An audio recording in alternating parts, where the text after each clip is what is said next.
Assalamualaikum warahmatullahi wabarakatuh. Tips trik dari Q&A Channel kali ini adalah langkah-langkah silabus versus RPP, Prota versus Promes. Kenapa saya buat versus? Karena nanti biar kita bisa lebih mudah tipsnya bagaimana. Bisa juga untuk membedakan. Oke, jangan lupa subscribe Q&A Channel, like, komen, dan share jika memang bermanfaat. Terima kasih. Langkah penyusunan Prota. 1. Telaah tema. 2. Tandai HL dan AW. 3. Menghitung MBE. Dan yang keempat adalah distribusikan ke tema atau subtema. Nah, untuk yang nomor 1 itu mudah. Kalau Prota itu berarti diawali dengan telaah tema. Yang kedua, menandai hari libur dan alokasi waktu pada kalender pendidikan. Dan yang ketiga adalah menghitung minggu belajar efektif yang ada di Kaldik tadi. Kan sudah ditandai. Lalu yang selanjutnya adalah mendistribusikan minggu belajar efektif tersebut itu HL, tema maupun sub itu nanti tema. Kita salahnya nomor 2 nanti menghitung HL. Itu bukan ya, karena nanti kalau HL namanya hari, kita tandai dulu, baru ketemu kita menghitung minggunya.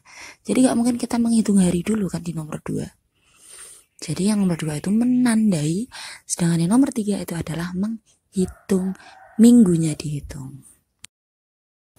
Selanjutnya adalah langkah penyusunan Promes, program semester.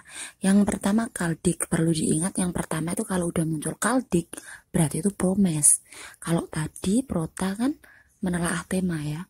Yang pertama Kaldik dan yang kedua adalah Prota, yang ketiga adalah jumlah HBE dan jumlah JBE per bulan dalam satu semester. Mengingatnya bagaimana? Kalau kita sudah pernah mengajar, kita baru tahu pernah membuka Promes atau membuat Promes, itu bentuknya adalah kolom-kolom dalam bentuk bulan.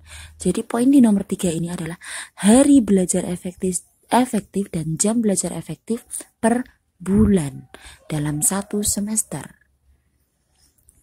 4 adalah menghitung jumlah JBE sesuai dengan struktur kurikulum.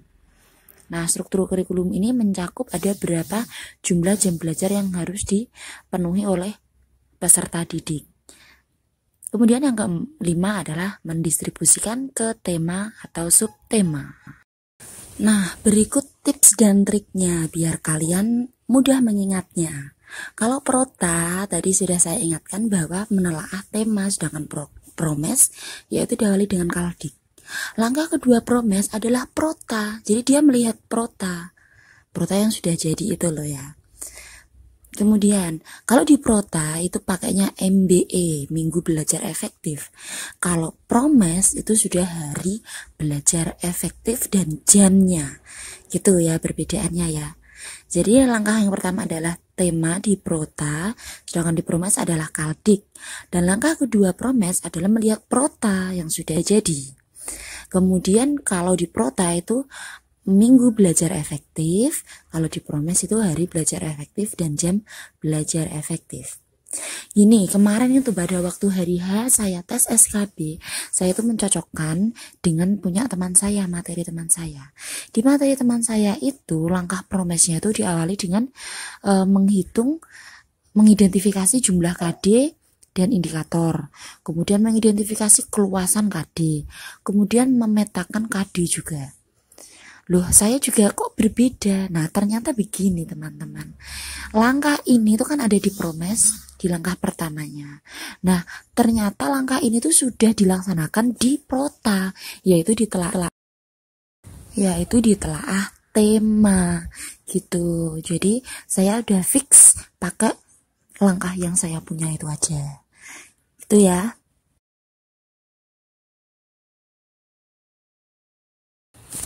Selanjutnya adalah langkah penyusunan silabus dan RPP. Untuk silabus yang pertama adalah mengkaji KI. Kemudian yang kedua adalah mengidentifikasi mata pelajaran. Yang ketiga adalah mengembangkan pembelajaran. Yang keempat adalah merumuskan indikator. Dan yang kelima adalah merumuskan jenis penilaian pen. Yang keenam adalah merumuskan alokasi waktu. Dan yang ketujuh adalah merumuskan sumber belajar. Cara mengingatnya adalah sesuai dengan komponen yang saya jelaskan di video YouTube saya sebelumnya, yaitu IKK MPIPAS. Ingatnya adalah MPIPAS. Ya, IKK identitas, KK KIKD. Nah, di situ adalah K-nya ada KI, di nomor 1 ada KI. Dan mulai dari nomor 2 ini adalah MPIPAS, yaitu M mapelnya, P pembelajarannya, I indikator, PAS penilaian alokasi waktu, dan sumber. Jadi mengingat langkahnya sambil mengingat komponennya. Selanjutnya adalah langkah untuk RPP. Kalau RPP ini sama juga, kita bisa mengingat dengan melihat komponennya, tetapi juga melihat silabus, langkah silabus. Seperti ini. RPP itu kan komponennya adalah ID, tujuan 3M Sule. ID menulis identitas. ID 2 yaitu KI, yang ketiga menulis KD, yang keempat adalah menulis indikator. ID itu ya. Kemudian nomor 5 ini merumuskan tujuan. Di dalam RPP ini tidak menulis tujuan, tapi merumuskan tujuan. Kalau yang atas tadi kan menulis. Kenapa kok cuma ditulis? Karena sudah dibuat di silabus. Jadi di RPP tinggal menuliskannya dan merumuskan tujuannya. Tadi 3M. Materi, metode, media.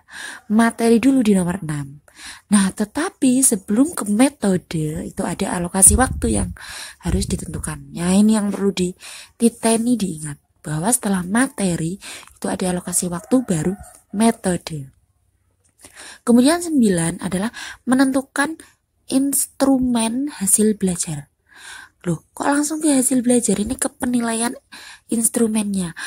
Karena penilaiannya sudah ditentukan di silabus, langkah pembelajaran juga ada di silabus, makanya untuk komponen Sule, sumber tidak perlu. L, langkah tidak perlu karena sudah di silabus. Evaluasi. Nah, di sini tidak menentukan evaluasinya, tetapi membuat instrumennya. Baru langkah terakhir adalah media dan alat dan bahannya. Gitu ya. Semoga dapat dipahami dan kita tahu perbedaannya. Kalau kita sudah paham bahwa langkah pertamanya adalah buat prota, promes. Nah, kita tahu di promes tahu nanti kita melihat prota. Kemudian di silabus RPP, karena yang dibuat pertama adalah silabus dulu, berarti ketika RPP nanti kita buatnya lihat silabus. Gitu ya, semoga bermanfaat. Jangan lupa like, komen, dan subscribe, dan share ke teman-temannya.